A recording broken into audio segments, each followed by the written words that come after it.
It's a week in America when some crucial decisions are being made.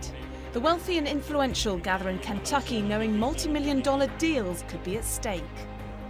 And it all comes down to choosing the right candidate for the job. The presidential election might be high on everyone's agenda, but here in Lexington, Kentucky, it's a key time in the world of horse racing.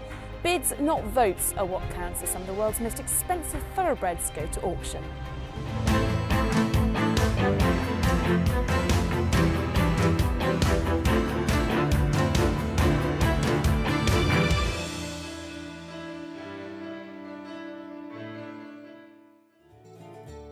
Autumn brings out the best in Kentucky. Full foliage covers the rolling hills synonymous with this south-central region of America, known to most as the Bluegrass State. But to racing fanatics, it's simply horse country, home to some of the world's finest racehorses, historic racetracks and the famous bloodstock sales. We're looking at the million-dollar industry, which is buying and selling thoroughbreds, and some of the highest prices paid worldwide have been here in the sales rings of Lexington.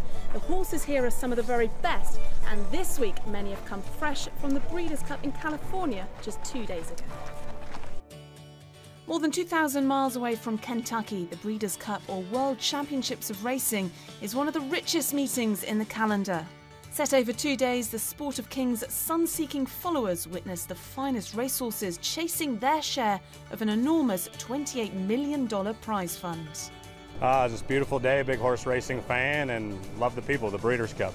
I just love the audience, the presence, and everyone, everyone dresses up. Like I'm wearing a suit for like the first time. And it's just great. I just love the atmosphere. Oh, it's one of the most important races in the world, yes, yeah.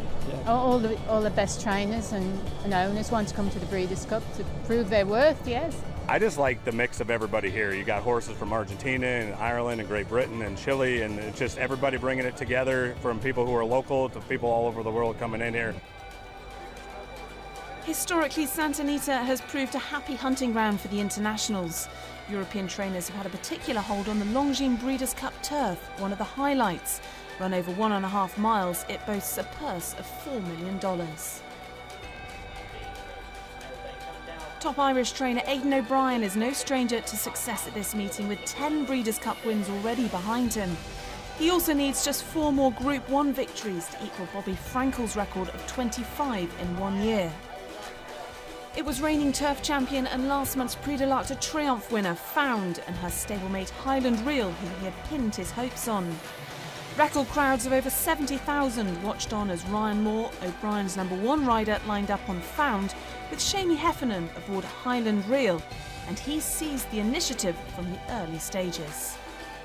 Highland Reel, 6 in front of Flincher, who's got a furlong to run him down. Found is back there running at 5th. 16th to go. Highland Reel by 4. Flincher cutting into the gap, but he's running out of time. Highland Reel by 3. Highland Reel is a Breeders' Cup champion. The win for Highland Reel handed Shamie Heffernan his first ever Breeders' Cup victory, and O'Brien his 11th, with 6 of them coming in the turf. It's an amazing horse. Like, he's progressed with every month, so I couldn't be happier, really. Like, you give him a star ride, and listen, he's a great horse. He's thriving every month. David, who rides him at home, does an unbelievable job with him. He was equally proud of Found's 3rd place finish in what proved to be her final race before heading to stud.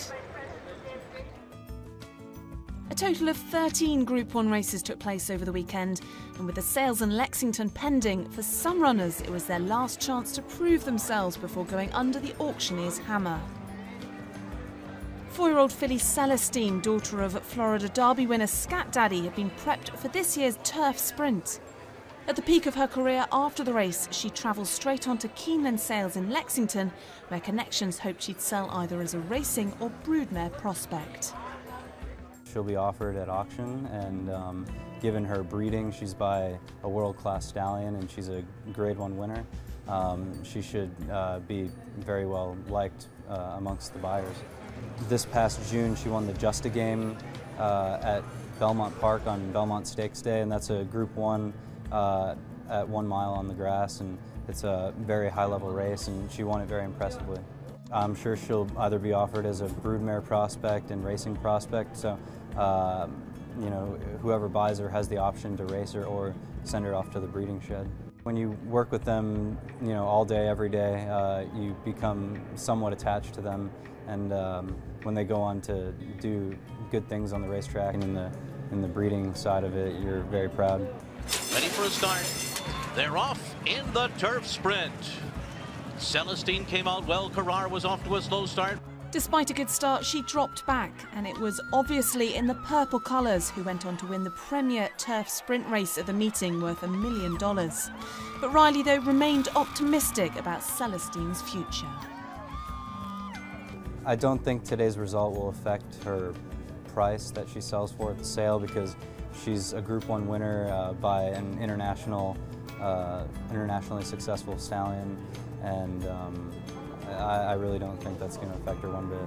So the future of Celestine lies in the hands of the highest bidder back here in Lexington. That's coming up later in the programme, but after the break we'll meet bloodstock agent John McCormack to find out exactly how the sales work and also why people are willing to pay up to $14 million for a broodmare.